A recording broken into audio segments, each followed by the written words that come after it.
弟兄姊妹平安。今天是2022年的6月10号。今天的经文是诗篇第8篇，箴言第3章19到26节，以弗所书第4章1到第6节。今天要跟大家分享的主题是教会合一。初代教会最重要的使徒保罗，他开拓了许多教会，他也为教会建立了体制，并且他教导当时候的基督徒什么是好的基督徒品格，那什么是好的教会发展。而在他的教导里面，合一是最基础、最重要的一件事情。在过去的礼拜三的新眼光读经当中，我们读到了腓立比书第1章第1到11节。保罗给腓立比教会的书信当中，他肯定了腓立比教会的基督徒他们的品格，但是他同时也提醒了、劝勉教会要合一。合一真的是非常的重要，但是呢，也是相当困难的一件事情。特别是如果大家都坚持以自己的想法、方式来做事情的话，在初代教会里面就如同现代的教会，当时候因为军事、因为政治的因素因为通商，也因为旅游等等众多的因素，让当时候的教会组成是一个多民族、多语言、多文化的一个信仰团体。就如同这个圣灵降临的记载当中我们所看到的，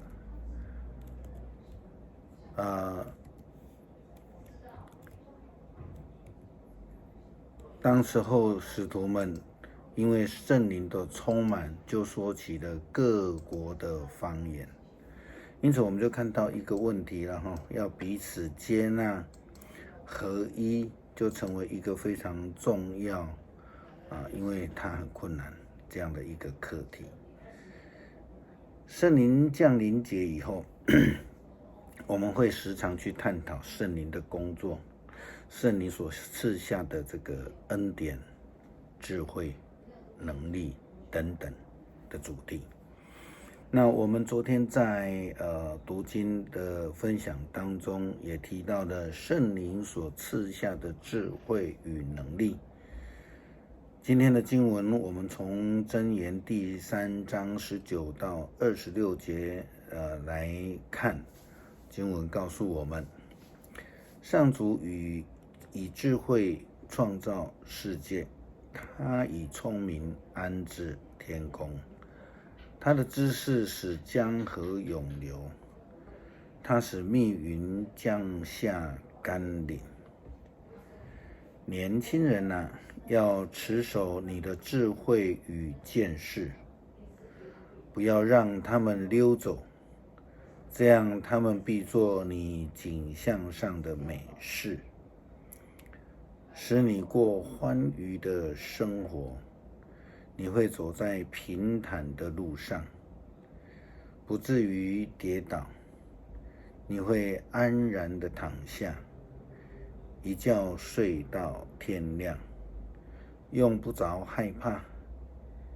你不用担心灾难突然来到，像风暴临到作恶的人那样。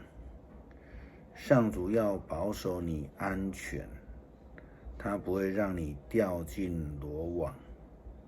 基督徒所要坚持的智慧和见识，就是从上帝所领受的，有这样的智慧和见识，会使一个人的道路得到上帝的保守。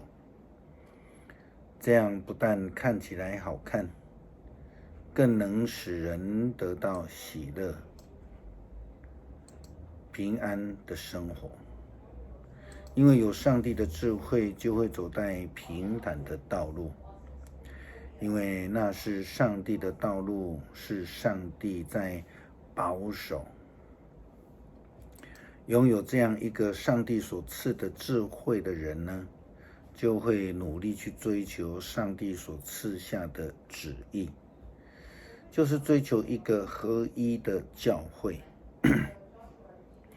一个合一的教会就是一个提供给基督徒的安全要塞，因为这里都是追求上帝智慧的人，行事为人合乎上帝的智慧，这个是重要的要求。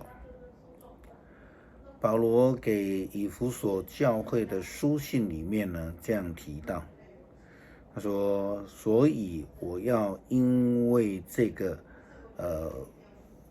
侍奉主而成为这囚徒，来奉劝你们，你们行事为人都应该符合上帝呼召你们所立的标准。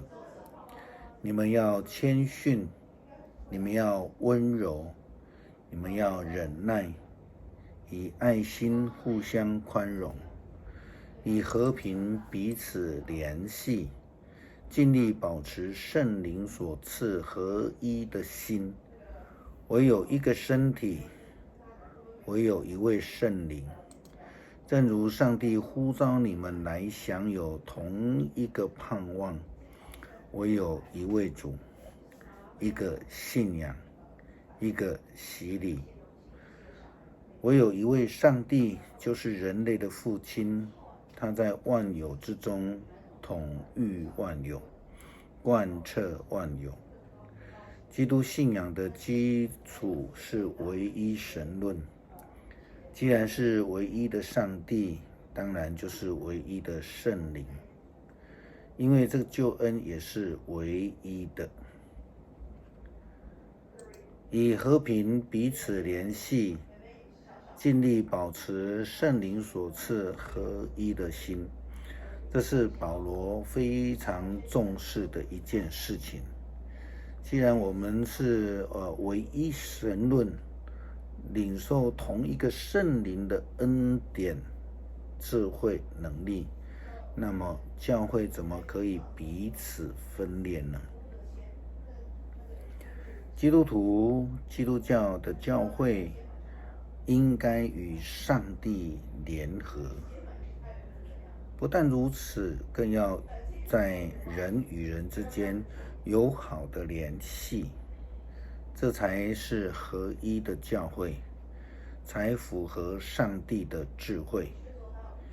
因为我们都连结在耶稣基督，连结在教会的头，连结在圣灵里面，成为一个合一的教会。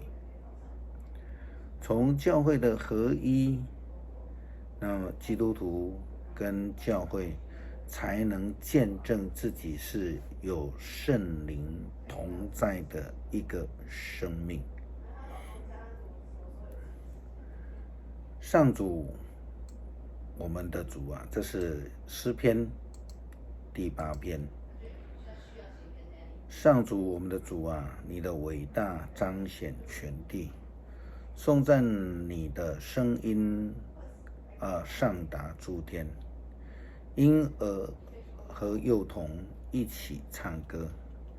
你建造巩固堡垒，防备敌人，你阻止仇敌对你的攻击。我仰视你亲手创造的天空，我观看你陈设的月亮星辰。人算什么？你竟顾念他；必朽的人算什么？你竟关怀他。然而你造他仅低于你自己，你用光荣尊贵做他的华冠，你让他管理所有被造物，把一切都放在他脚下，牛、羊、荒野的走兽，空中的飞鸟，江河的鱼类，海洋的生物，都归他管辖。上主，我们的主啊，你的伟大彰显全地。